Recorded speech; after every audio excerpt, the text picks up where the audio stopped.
Olá, pessoal, tudo bem? Vamos dar continuidade naquela parte de relações de equivalência? Eu interrompi a gravação porque tinha algumas coisas a mais que eu gostaria de falar, mas talvez, pela questão do tempo estar se estendendo um pouco, talvez o vídeo ficasse um pouco longo demais, tá? Então talvez esse fique até um pouquinho mais curto, mas é um tópico que eu acho muito importante que a gente pense bastante a respeito, comente depois, discuta, troque informações, tá? Precisam usar isso em diversas situações. Então, eu havia comentado com vocês sobre relações de equivalência e sobre classes de equivalência, né? Então, nós definimos relações de equivalência baseado no que nós já havíamos estudado sobre relações, o fato de ser reflexiva, transitiva, simétrica, né? Então, baseado nisso, nós fizemos alguns exemplos e depois eu defini para vocês classes de equivalência e deixei duas proposições para vocês pensarem um pouquinho para a gente demonstrar depois, tá? Então, eu vou compartilhar aqui mais uma vez a tela com vocês e vou comentar mais algumas coisinhas, tá?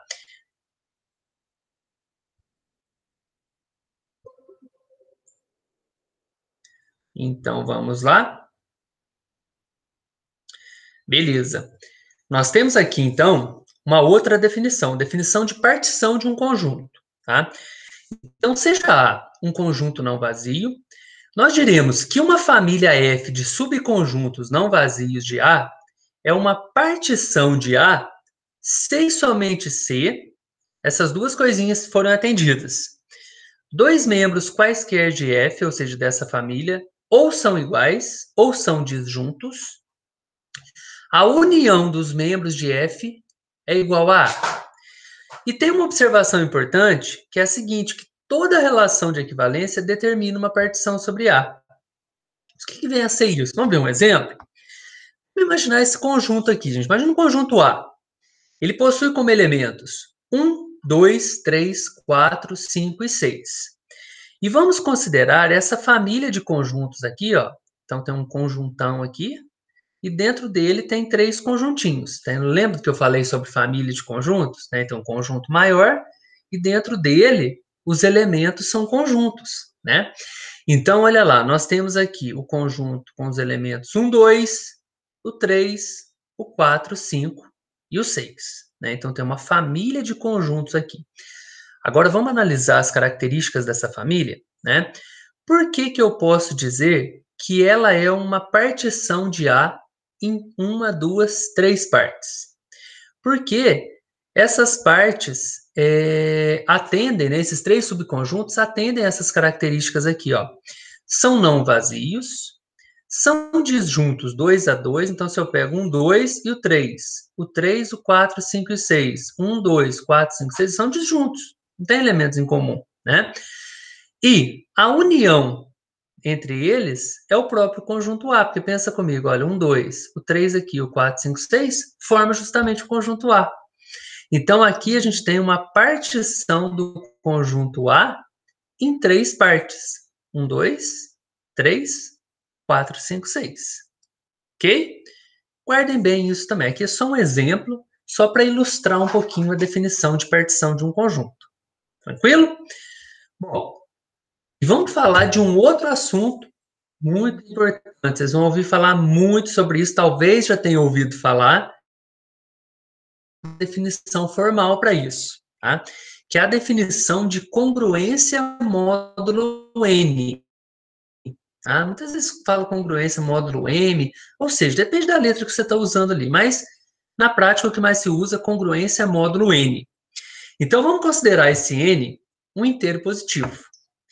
Nós vamos dizer que os inteiros x e y são congruentes ou congruos módulo N se o N dividir x menos y. Tá? Ou seja, a notação que nós usamos para congruência é essa aqui, ó, esses três tracinhos. Olha, nós dizemos que x é congruente a y módulo n se o n divide x menos y. Tá? Assim, temos que x e y são congruentes módulo aqui, ó, módulo n, que aqui eu até coloquei um m, mas é n, se e somente se, x e y diferem por um múltiplo de n. Então, se vocês forem tomar nota, aqui é n, tá? Por gentileza, eu peço para que vocês façam essa correçãozinha aí, tá? Mas o que que vem a ser essa congruência módulo N. Vou explicar uma situação para vocês. Vamos pensar lá no ambiente computacional, que utiliza-se muito a questão do binário, né? Os zeros e uns. Então, você tem lá só um conjuntinho com dois elementos, o 0 e o 1. Bom, aí eu falo para vocês assim, quanto que é 0 mais 1? Ué, professor, 0 mais 1 é 1. Quanto que é 1 mais 0? Mais 0 é 1. Quanto que é 1 mais 1? 1 mais 1 é 2. Tá, mas espera aí. Eu acabei de falar para vocês que esse conjunto tem só dois elementos, o 0 e o 1. Como que 1 mais 1 pode dar 2? Tem 2 nesse conjunto? Não tem, né? Então, o que vai acontecer? Esse 2, ele volta. Então, lá, 0, 1, o 2 volta para o 0. Quem que seria o 3? 1. O 4, 0. 5, 1. 6, 0. E aí fica nesse processo cíclico, dentro desse conjunto apenas. Vamos imaginar uma outra situação? Imagina que você tenha lá um conjunto com 3 elementos. O 0, o 1 e o 2. Aí eu falo para vocês assim, olha, esse conjunto tem 3 elementos, o 0, o 1 e o 2. Aí eu falo assim, quanto que é 0 mais 1? É 1, tá ali dentro. Quanto que é 1 mais 1? 1 mais 1 é 2, o 2 está ali dentro também. Mas se eu falo assim, quanto que é 1 mais 2? Vai, 3. Mas 3 está no conjunto? Não está, né? Então, o que vai acontecer? O 3 vai voltar no 0. Né? Então, essa é a ideia da congruência módulo N. E aí cai justamente naquela ideia das classes de equivalência. É como se esses elementos aí fossem representantes de uma classe. Né? Então, por exemplo, se eu falo lá 0, 1 do binário, né? Então, toda vez que eu falo assim 0, 2, 4, 6, todos eles são representantes dessa classe, do 0. Porque sempre volta nos zeros pares. E os ímpares? O 1, o 3, o 5, sempre volta no 1. Ali a gente tem uma classe de equivalência, do 1 representada por esses números ímpares. Tá? Então, esse zerinho, ele representa a classe de equivalência associada a quem? Aos números pares. E o 1, a classe de equivalência associada aos números ímpares. Então, isso, vocês vão ver que muitas vezes vocês vão utilizar isso. Vai ter muitas disciplinas pela frente que vocês vão trabalhar bastante com isso. E aí também é o que vem, o que muita gente comenta, de falar assim para você, por exemplo, olha, nem sempre 1 mais 1 é igual a 2 na matemática. Aí a pessoa fala, mas você tá doido? Como que 1 mais 1 não pode ser 2? Mas olha o que eu falei para vocês a respeito do binário 0 e 1. 1 mais 1 é 2, só que nesse conjunto só tem o 0 e 1 para você trabalhar. Ou seja, volta no 0. Tá? Então aí é que faz essa alusão a essas classes de equivalência aí e a famosa congruência módulo N. Ficou mais ou menos claro, gente? Então eu procurei usar de alguns exemplos aqui, tem a definição formal aqui. Vamos fazer um exemplo, só para a gente dar uma trabalhada um pouquinho mais, depois vai ter lista de exercícios, na aula a gente pode comentar um pouco mais, nos grupos vocês podem mandar as dúvidas, podem discutir entre vocês, eu acho importante essa troca entre vocês, não apenas entre professor e aluno, mas também entre aluno e aluno, né? Então, essa troca ela é muito importante. Então, vamos ver esse exemplo. 3 congruente a 13 módulo 5.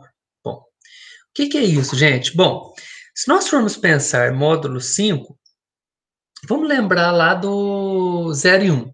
0 e 1 é o famoso módulo 2. Por quê? Porque tem dois elementos.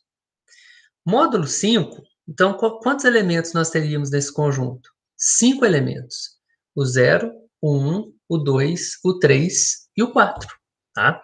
Então, por que está falando aqui que 3 é congruente a 13 módulo 5? Bom, se nós fizermos essa relação aqui, ó, n divide x menos y, vamos pensar nesse exemplo. Eu falo para vocês assim, 3 menos 13 é menos 10. Menos 10 é múltiplo de 5. Então, quer dizer, é válida a congruência. Ou, o que eu posso fazer também é o seguinte, eu quero saber se essa relação é válida. O módulo que eu estou trabalhando é módulo 5. Então, pensa comigo, ó, divide 13 por 5. 13 dividido por 5 dá 2, e qual que é o resto? O resto é 3. Então, por isso que eu posso dizer que isso aqui é como se fosse uma classe de restos, né? Vamos pensar nesse 2 aqui, ó. 4 é congruente a 4 módulo 5, né? Então, nesse caso aqui, o que a gente pode pensar é no seguinte, os elementos que eu tenho aqui é de 0 até 4. Bom, então, 0, 1, 2, 3, 4, o 4 não tem nada que fazer, ele está dentro ali do conjunto, né? Agora, se eu falasse para vocês assim, e o 5? O 5 seria quem? Bom, mas aí, o que a gente pode fazer é pensar no seguinte, olha, 0, 1, 2, 3, 4, aí, de repente, vai para o 5. Mas tem 5 nesse conjunto? Tem. Ele volta para onde? Ele volta para o 0. Mas aquela ideia que eu falei do resto, então, o que eu teria que fazer? 5 dividido por 5. 5 dividido por 5 dá 1. E o resto é quanto? O resto é 0. Tá? Então, aí está a ideia da classe de restos, né? Que é a classe de equivalência. Por isso que a gente pode falar isso aqui. Agora, pensa comigo, olha. 16 congruente a 3 módulo 5. Aí tem uma interrogação na frente aqui. Está perguntando, será que é? Né? Bom, nesse caso aqui, gente, o que nós podemos pensar é no seguinte. Se eu divido 16 por 5, dá 3. Qual que é o resto? O resto é 1. Então não pode ser o 3. Né? Porque aqui mesmo a gente já sabe que o 3 é congruente a 13, módulo 5. Né? Então, esse aqui é um assunto, gente, muito importante, que eu até sugiro para que vocês deem uma pesquisada a mais, pensem em outros conjuntos. Deixar uma sugestão para vocês aí. Pensem no módulo 7. Então, se no módulo 7 a gente vai ter 7 elementos. 0, 1, 2, 3, 4, 5, 6. E dá uma brincada com esse módulo. Faz algumas continhas, faz algumas análises aí, e lá na aula vocês comentem comigo, pode ser? Então, vou deixar isso aí como sugestão. Tinha sugestão na aula presencial, tem sugestão na aula online também. Tá? Vai ter bastante coisa aí para a gente brincar. Então, espero que tenha ficado claro essa parte, gente. Então, tem uma outra coisa aqui também, que é um exemplo muito importante, que é bem parecido com o que eu expliquei lá na última videoaula, que fala assim, ó, seja n um inteiro positivo, a relação é congruente módulo n é uma relação de equivalência no conjunto dos inteiros. Então, por que a congruência módulo n é uma relação de equivalência? Por que será? Relação de equivalência a gente já sabe que é reflexiva, simétrica e transitiva. Mas como que eu mostro que a congruência módulo n é reflexiva, é simétrica e é transitiva? Vamos pensar um pouquinho? Então, esse aqui vai ser um exercício que a gente vai fazer, tá? Então, esse aqui é mais uma sugestão que eu vou deixar para vocês. E consideremos a relação de equivalência congruência módulo 2. O que é esse 1 entre colchete aí? O que representa esse 1? Né? Então, o que é a classe de equivalência do 1? Mas aí, vamos pensar no seguinte, lembra do que eu falei do módulo 2? É o 0 e 1, né?